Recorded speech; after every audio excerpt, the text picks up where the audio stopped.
नमस्कार। आज विभाज्यता का नियम का दूसरा क्लास है। कल हम लोगों ने इस नियम की शुरुआत की थी, जिसमें हम लोगों ने कुछ संख्याओं के नियमों के बारे में पढ़ा था। आज उन्हीं को आगे बढ़ाते हुए हम लोग आज कुछ अन्य संख्याओं के नियमों के बारे में जानेंगे। ठीक है, तो आज हम लोग पढ़ेंगे 9 का विभाजकता का नियम, फिर पढ़ेंगे 10 का, फिर जो ये ब्रैकेट में दिया हुआ है उन संख्याओं के नियमों के बारे में पढ़ेंगे। मेरा इन सभी संख्याओं को ब्रैकेट में लिखने का मतलब ये है कि इन सारी सभी संख्याओं का जो नियम है वो लगभग एक समान है। ठीक है, तो शुरुआत करते हैं सर्वप्रथम 9 की विभाजकता के नियम के बारे में। 9 का विभाजकता का नियम क्या कहता है? 9 का विभाजकता का नियम ये कहता है कि अगर कोई संख्या दे रखी हो और हमें पता करना है कि वो संख्या 9 से विभाजित होगा या नहीं, तो हमें उन संख्याओं के जो डिजिट है उनका योग को देखना होता है। यदि उनका योग 9 के पहाड़े में आ जाता है, या फिर हम कह सकते हैं कि वे 9 का मल्टीपल होता है, तो वे सारी संख्याएं 9 से कटने वाली है। ठीक है, तो इसे हम एक उदाहरण से समझ सकते हैं। जैसे इस प्रकार से, जैसे मान लो कोई संख्या इस प्रकार दे रखी हो और हमें पता करना है कि ये संख्या 9 से कटेगा या नहीं। ठीक है, तो हमें इन संख्याओं के जो अंक है उनका योग देखना होता है। अगर उनका योग 9 के पहाड़े में आ जाता है तो समझ लेना ये संख्या 9 से कट जाएगी। ठीक है, तो जोड़ के देखते हैं।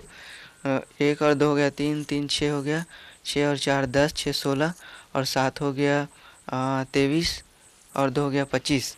यानी कि 25 9 का मल्टीपल नहीं है, इसलिए ये संख्या 9 से भाग नहीं जाएगी। ठीक है, ठीक है, इतना क्लियर है। अब दूसरा उदाहरण लेकर देखते हैं। जैसे कि हो गया आपका 7 2 3 6 5 4, ये संख्या 9 से कटेगी या नहीं इसे चेक करते हैं। ठीक है, तो इनका योग करके देखते हैं। 7 और 2 हो गया आपका 9, 9 और 3 हो गया आपका 12, 12 6 18 और 5 हो गया आपका 23 और 23 और 4 हो गया आपका 27। यानी कि 27 9 का मल्टीपल है, ये 27 9 के पहाड़े में आता है, इसलिए जो संख्या दे रखी है ये संख्या 9 से पूरा पूरा भाग चला जाएगा। ठीक है, 9 का नियम यही कहता है। अब हम लोग बात करेंगे 10 के नियम के बारे में। 10 का नियम क्या कहता है? 10 का नियम बहुत ही सरल है। इसमें कुछ नहीं करना होता है, इसमें संख्या का लास्ट डिजिट देखना होता है। अगर संख्या का लास्ट अंक अगर शून्य आता है या फिर हम कह सकते हैं 0 आता है, तो समझ लेना वह संख्या 10 से पूरा पूरा भाग चला जाएगा। इसका नियम यही कहता है। ठीक है, तो हम लोग देखते हैं, 2 उदाहरण देंगे, उससे समझ लेना। ठीक है, जैसे कि हो गया आपका 2 3 5 7 0। ठीक, दूसरा हो गया आपका 3 4 3 2 1। इन संख्याओं में देखना कि कौन संख्या 10 से कट जाएगी। ये तो ऐसे ही दिखाई दे रहा है। अगर कोई किसी भी संख्या के लास्ट में अगर 0 आता है तो समझ लेना ये संख्या 10 से विभाजित होगी। इसके अलावा कोई अन्य संख्या आएगा तो वे 10 से विभाजित नहीं होगा। ठीक है, तो पहला वाला संख्या 10 से विभाजित हो जाएगा, लेकिन जो सेकंड नंबर की जो संख्या दिया है वो संख्या 10 से विभाजित नहीं होगा।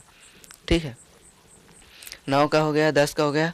अब हम ये जो ब्रैकेट में दिया हुआ है संख्या, उनके बारे में बात करेंगे। ठीक है, इनमें से इन संख्याओं में से हम किसी एक संख्या को समझाएंगे, फिर आपको उन्हीं संख्याओं की मदद से इन बाकी जो संख्या होगा उन संख्याओं के नियमों के बारे में जानना है। ठीक है, तो हम लोग बात करेंगे 6 के नियम के बारे में।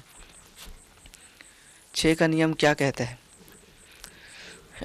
अगर हमें 6 का नियम का पता करना है ना, तो हमें 6 को ऐसी संख्याओं में तोड़ना होगा, ऐसे गुणनखंडों में तोड़ना होगा कि उन गुणनखंडों का कोई कॉमन फैक्टर ना हो, वे आपस में सह अभाज्य संख्या हो, यानी कि उनको प्राइम नंबर हो। ठीक है, तो 6 को हम कौन कौन सी संख्याओं में तोड़ सकते हैं? सबसे पहले तो आपका 1 और 6 में तोड़ सकते हैं।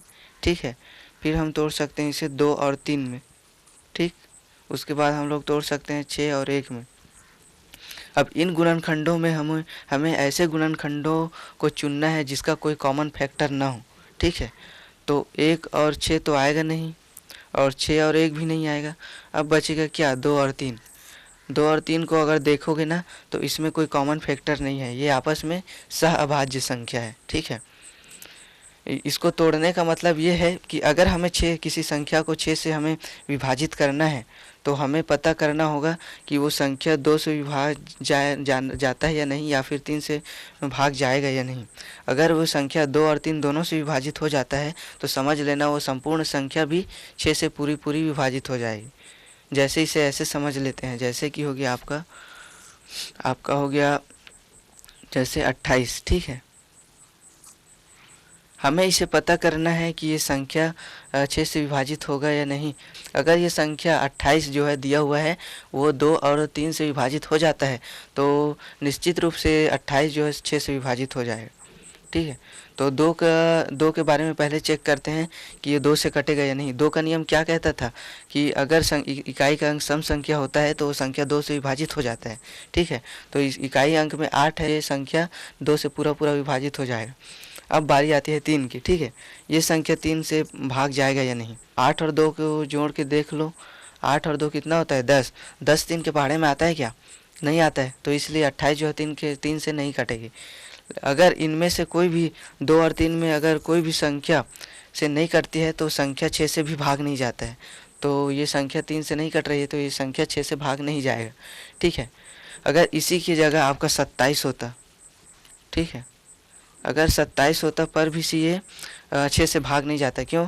क्योंकि ये 27 जो है 3 से कट जाता लेकिन ये 2 से नहीं कटता, इसलिए संख्या 6 से विभाजित नहीं होता, ठीक है।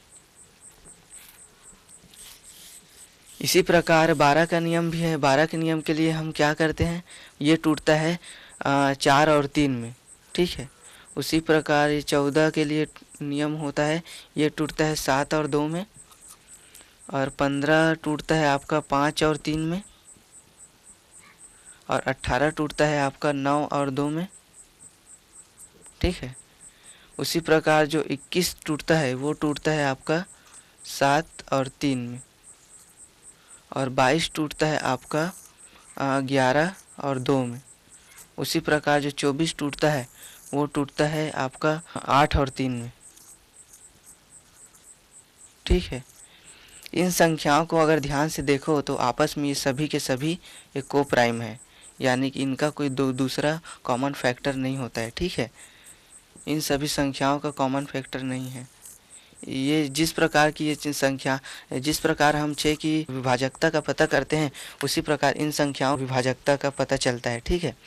अगर हमें 12 को तोड़ना होता है तो हमें 4 और 3 का विभाजकता का पता करना होगा। अगर 14 के बारे में पता करना है तो हमें 7 और 2 का पता करना है। अगर 15 का पता करना है तो 5 और 3 का, 18 का पता करना है तो 9 और 2 का विभाजकता का पता करना है, ठीक है। उसी प्रकार 21 का करना है तो 7 और 3 का करना होगा। अगर 22 का करना है तो 11 और 2 का। अगर 24 का करना है तो हमें पता करना होगा 8 और 3 की विभाजकता का, ठीक है। इन संख्याओं के बारे में हम लोगों ने पता किया कि इन संख्याओं की विभाजकता का नियम क्या होता है। अब हम लोग जो और भी कुछ संख्याएं बची हुई है उन संख्याओं को अब हम लोग अगले वीडियो में बात करेंगे, ठीक है।